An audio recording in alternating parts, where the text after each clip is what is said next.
What's up, Fish Tube? Beer Bob once again. Taking a look at the fourth tank in the series here.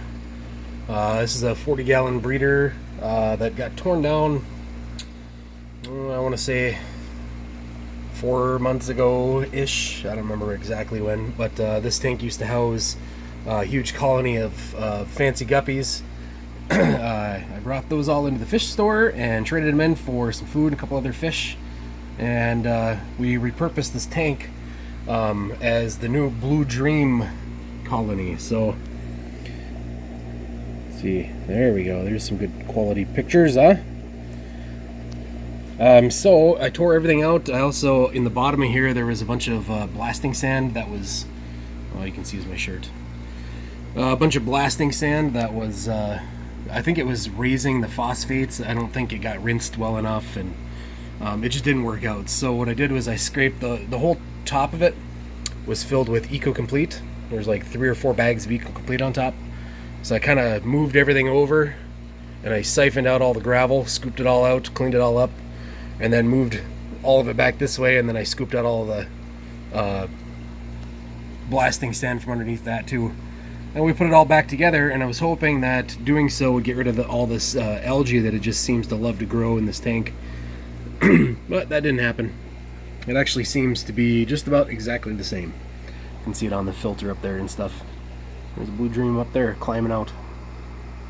Where you going, dude? Come back. As you can see, we also have a group of 6 Corydoras pygmaeus, the Pygmy Corys.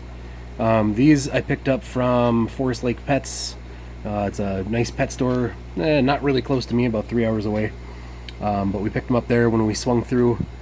This is the second batch of Pygmy Corys that I picked up from them. I picked up 8 the last time we were there, so about a month before this, in January. These ones they got picked up in February. So there you go. In 2019, we added the Blue Dream colony. So right before that is when we tore this tank down and redid it.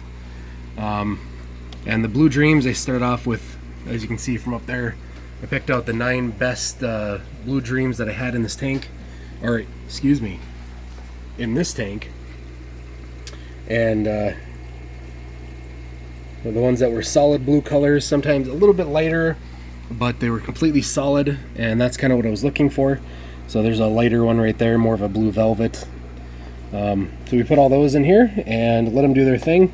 I still do have to cull once in a while because I was mentioning with the other tank that I started getting some red Rileys and some red and blue Superman shrimp, I don't know what to call them, out of that tank. So the same thing kind of happened here. I've been scooping them out once in a while when I see them. Anything that comes out as a, you know, you can barely see the ones in the back on the glass there. When they're about that size and I notice that they're not blue, that's when I usually yank them. As you can probably understand, it's hard to see all the shrimp in here because it's just taken over with all this moss and algae and some plants and stuff. And they really seem to love this Christmas moss. It seems like any tank that I have Christmas moss and shrimp, I have a huge colony of shrimp. So it's giving them some place to hide. It's giving the babies a place to get away from the parents, and you know, if there's any other fish in the tank. I haven't noticed. I've been watching these Corys closely for the last I don't know, couple weeks or so since I got them, and they don't predate so far that I've seen on my baby shrimp. I've seen them swim right up next to them on the glass back there, and they pick off the seed shrimp and the cyclops and everything else that's growing in this tank, but they leave everything else alone, so that's pretty cool. And they're fun to watch. These are still pretty young yet. I was hoping they'd be closer to a breeding age, but after doing a little bit of research and stuff, not quite yet. So we'll give them, you know, a couple months and see where that takes us. I've been feeding them pretty heavily on baby brine shrimp. I also give them some good quality flake food, some shrimp food that they go nuts for, and they seem to really like these Tetra Pro Cory Wafers. So we give them a little of that too. Oops, I'm dropping red tabs. Alright, we'll just put that down here. Alright. So anyways, I did add some of these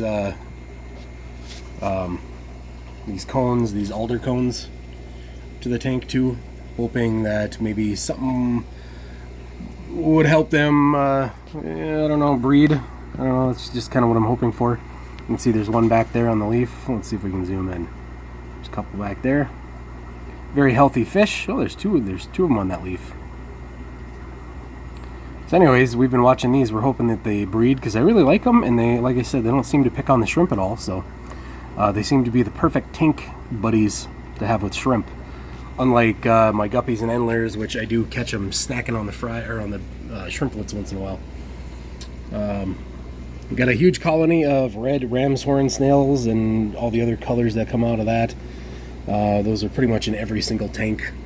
I don't even try to get rid of them anymore. They help, help with cleaning the glass a little bit. And the only thing that kind of stinks about them is whenever you put in a piece of food for the shrimp, they seem to dominate it, and the shrimp have a hard time getting at it. So when that happens, I'll usually, if there's no shrimp and there's a big pile of snails on a piece of food, I'll take a net, just scoop them out, feed them to the goldfish. The goldfish actually likes to chow down on these. And the small ones anyways, the small snails, not the shrimp. I'm sure you would love the shrimp too. But that's that. In this tank, I have some of these crypt, I think these are crypt lucens. They're really small, narrow leaves, and they stay pretty tight to the ground. They don't grow out like these bronze crypts do. Obviously, the difference between bronze crypts and these ones is pretty noticeable. These ones I've had for over a year, and they don't really do much. They spread a lot of roots out and a lot of runners, but it takes a very long time for these things to get even to that size right there. And I kind of like them. I wish I had more of them. I don't really want to buy more, so I'm just going to take my time and let them do their thing and make some new plant runners, and then I'll start pulling them out. This is right now the only tank that I have them in, but I'll start putting them in some other shrimp tanks and stuff because they're slower growing.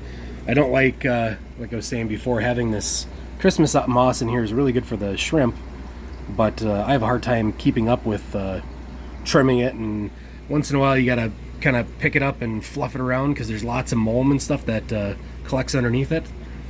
And if you don't do that, then you end up in a situation where, like when I pulled it out of here, there was just like an inch layer of mulm underneath all that stuff. And then the same thing down in this tank. You can see down into that area there, all the brown stuff on the ground, that's all mulm and detritus from repacking all of this moss here.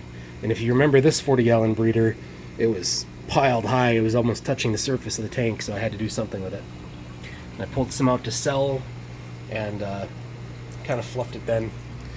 So in here, I do have a little bit of weaving moss in the middle there, but there is some Christmas moss kind of growing up through it, so I got to yank that out and see what I can get. Now, I got this piece of moss, and under my assumptions at the time, I thought this was flame moss, but it's looking like it doesn't really look exactly like Christmas moss. I'm guessing maybe peacock moss or something to that effect. It's smaller fronds, and they're not as tightly compacted. Like you can see here, the reason it's called Christmas moss, see it growing up through there.